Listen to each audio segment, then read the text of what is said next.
This week's rug featured at Fred Moheban Gallery is an antique Montasham Kashan from Central Persia, circa 1880.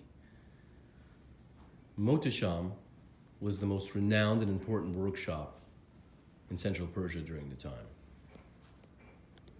They are known for their illustrious Kirk wool that is as soft as velvet.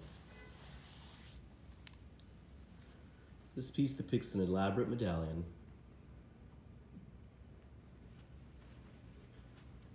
with great attention to detail.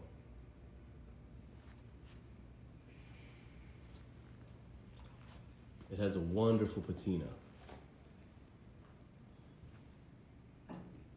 This particular Mohtasham is far more superior than others woven during the period.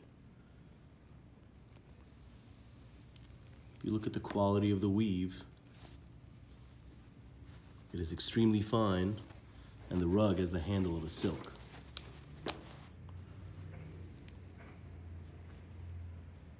The rug is in mint condition and would be an important addition to any private collection or a beautiful statement piece in any interior.